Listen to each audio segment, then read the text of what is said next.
Assalamualaikum warahmatullahi wabarakatuh.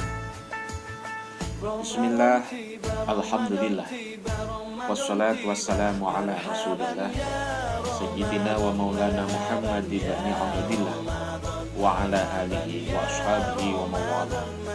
Amma ba'dah, la hawla wa la quwwata illa billah. Saudara sekalian yang dirahmati Allah, pada kesempatan yang mulia ini, saya mengajak kepada pemirsa sekalian, marilah kita bersama-sama melaksanakan muhasabah, evaluasi diri atas puasa yang telah kita lakukan selama ini, sehingga kita tahu di mana kadar puasa kita. Beliau Imam Ghazali radhiyallahu anhu mendawuhkan bahwa puasa seorang hamba diklasifikasikan dalam 3 tingkatan. Yang pertama, beliau sebutkan dengan istilah shaumul 'am, yaitu puasanya orang yang umum. Puasanya orang yang umum ini ciri-cirinya, orang itu hanya sebatas meninggalkan makan dan minum mulai terbitnya fajar shadiq hingga terbenamnya matahari. Secara umum kita melaksanakannya seperti ini. Artinya puasa kita selama ini masih banyak yang hanya sebatas meninggalkan makan dan minum mulai terbitnya fajar shadiq hingga terbenamnya matahari. Sementara perbuatan maksiat masih terus kita laksanakan. Perbuatan menentang syariat masih terus berjalan, menggunjing, mengadu domba antara yang satu dengan yang lain masih sering kita laksanakan. Ketika puasa kita masih seperti ini, maka itu artinya puasa kita masih dalam tingkatan puasa yang pertama, yaitu shaumul 'am, puasanya orang yang umum. Kalau ini yang terjadi, maka kita harus meningkatkan pada tingkatan puasa yang kedua, yang kata Imam Ghazali radhiyallahu an disebut dengan istilah shaumul khas, yaitu puasanya orang-orang yang khusus. Indikator daripada puasa orang-orang yang khusus adalah di samping orang ini meninggalkan makan dan minum mulai terbitnya fajar shadiq hingga terbenamnya matahari, orang yang sudah masuk dalam kategori shaumul khas, puasa yang khas, orang itu meninggalkan perbuatan-perbuatan yang dilarang oleh Allah SWT. Orang itu tidak hanya meninggalkan makan dan minum, namun meninggalkan semua perbuatan dosa.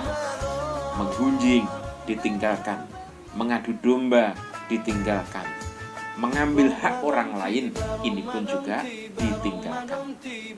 Manakala kita sudah masuk pada kategori yang semacam ini, maka kita bisa disebut dalam istilah shaumul khas, yaitu puasanya orang-orang yang khusus. Saudara-saudara sekalian pemirsa ATV yang berbahagia, setelah kita tahu pada tataran atau tingkatan yang kedua, marilah kita tingkatkan puasa kita sehingga puasa kita sampai pada makom puasa yang tertinggi, yaitu shaumu khawasil khawas, yang artinya puasanya orang yang super khusus. Orang ini tidak hanya meninggalkan makan dan minum, orang ini tidak hanya meninggalkan perbuatan-perbuatan yang dilarang oleh Allah SWT. Menggunjing ditinggalkan, mengadu domba ditinggalkan, mengambil hak orang lain yang bukan haknya ditinggalkan. Di samping itu, orang yang sudah masuk pada kategori shaumu khawasil khawas, orang ini juga meninggalkan semua hal-hal yang dilarang oleh Allah SWT. Meninggalkan segala sesuatu yang menjadikan orang itu lupa dari Allah SWT. Inilah hakikat puasa.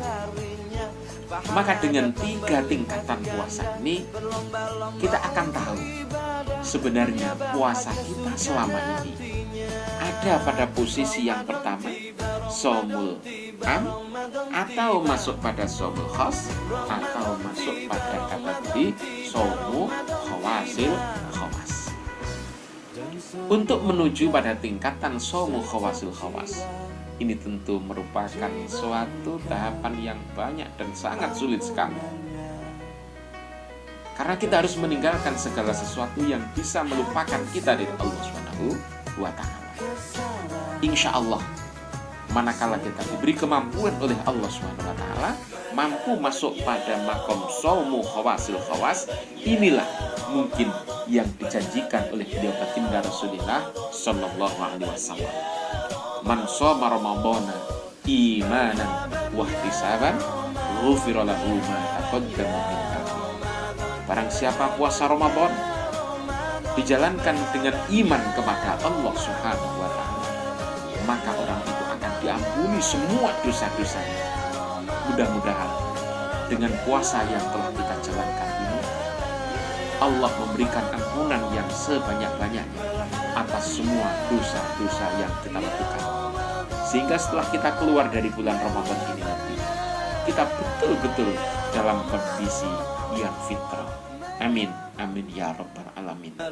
Demikian kuliah pengantar maghrib pada hari ini. Segala salah dan khilaf mohon maaf. Wabillahi taufiq wal hidayah. Wassalamualaikum warahmatullahi wabarakatuh.